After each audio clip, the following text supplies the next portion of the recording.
بسم اللہ الرحمن الرحیم الحمد للہ رب العالمین والعاقبۃ للمتقین والصلاة والسلام علی سید الانبیاء والمرسلین نبینا محمد خاتم النبیین ورؤوف الرحیم وعلی آلہ واصحابہ وبارک وسلم تسلیما کثیرا اما بعد فاعوذ باللہ من الشیطان الرجیم بسم اللہ الرحمن الرحیم سورہ نحل جو کہ عطا امر اللہ فلا تستعجلوه سبحانہ وتعالی عما یشرکون سے شروع ہوتی ہے۔ نحل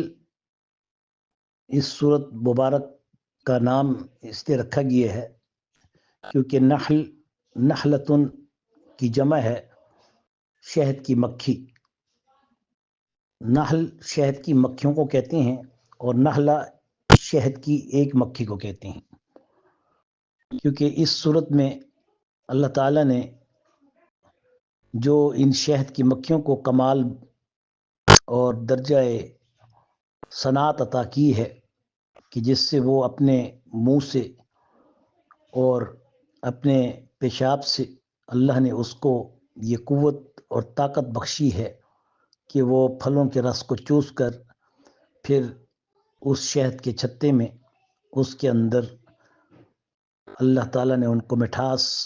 اور خوشبو کے ساتھ شفاء للناس بنانے کے لیے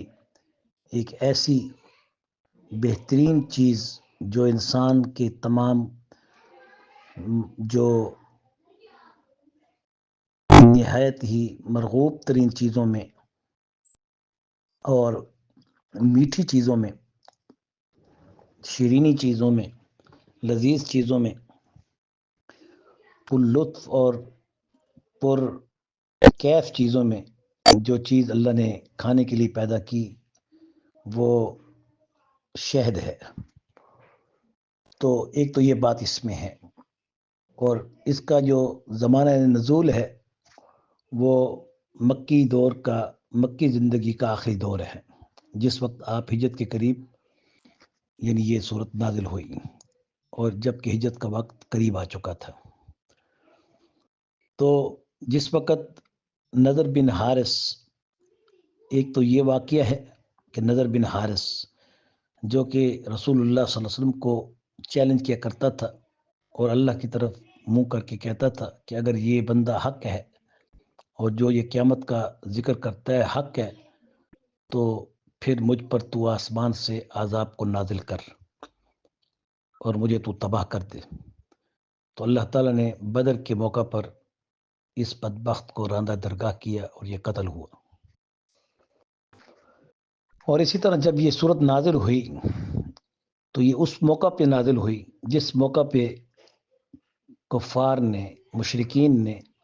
جب یہ کہا کہ آپ قیامت کی بات کرتے ہیں، کیا ہے وہ قیامت، کب آئے گی وہ قیامت، کون سا وقت ہے وہ قیامت؟ تو آپ سلم کو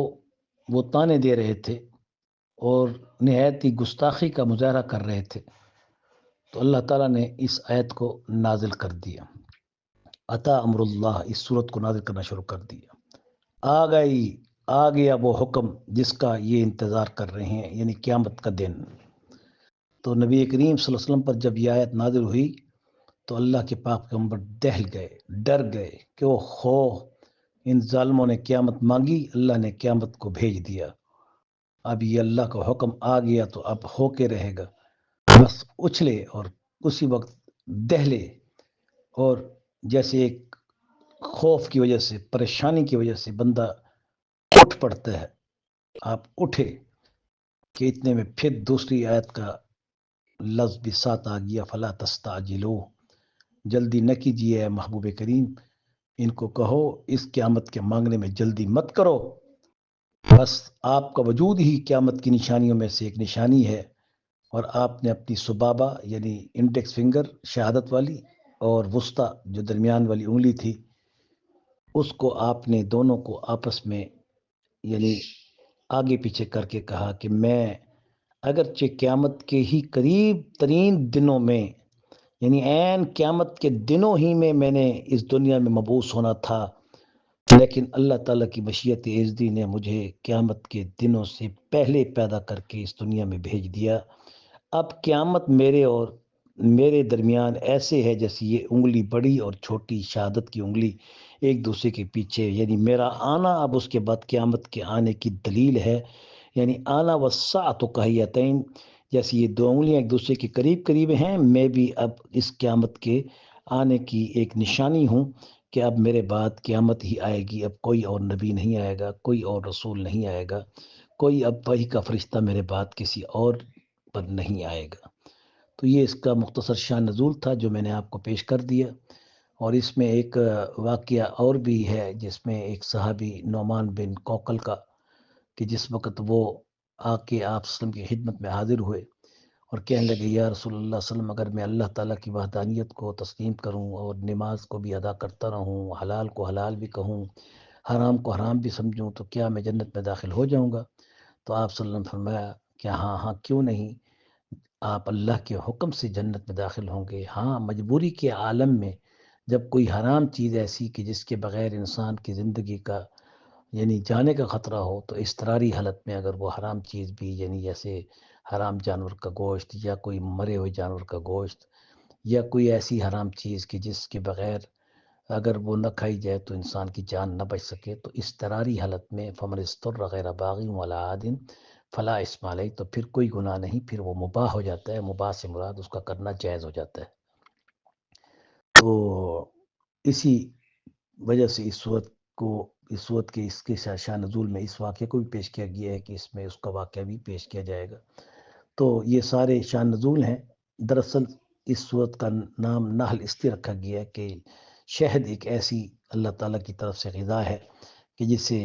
شفاء للناس کہا گیا ہے، جیسے قرآن کو شفاء للناس کہا گیا ہے